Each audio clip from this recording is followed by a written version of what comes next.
Today we're taking a look at Rotom Illustration Rare. Here you can see the roller lines.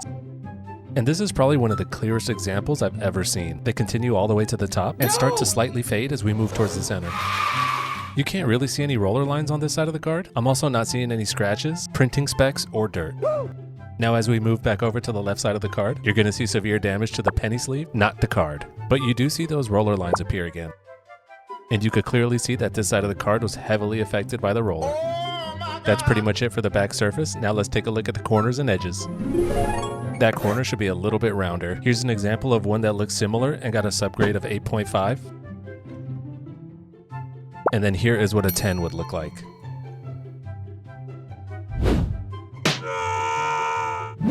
This corner actually doesn't look so bad up close. You can see the uneven cut and the paint chipping that was visible without magnification.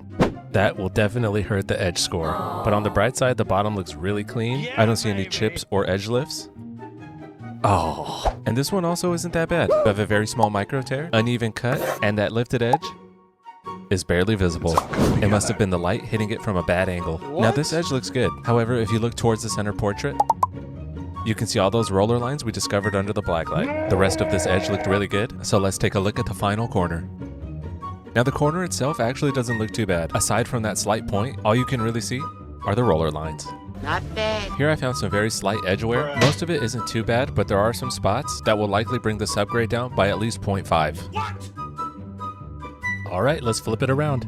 The front is starting off really good. The corner looked okay. I don't see any exposed fibers, but as I scroll down, I did start to notice some inconsistencies in the paint. However, this defect isn't visible without magnification, but I still noticed it and I thought it'd be pretty cool to show. The rest of this edge looked pretty much the same. Not perfect, but solid. And as you'd expect, these corners are going to suffer from the same slight edge point. No! Under this magnification, you can see a little bit of unevenness, but it passes the eye test.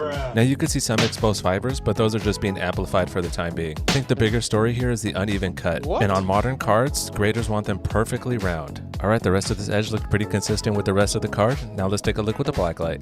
Now I was expecting to instantly see roller lines and maybe some other surface damage, but it turns out the front of this card actually isn't so bad. I thought I may have seen some printing specks here, but it was just a UV light hitting the hollow.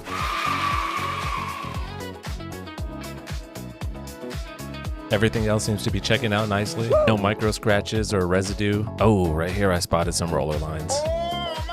So considering everything we've seen with the edges and the surface, I think this card would probably get a PSA 9.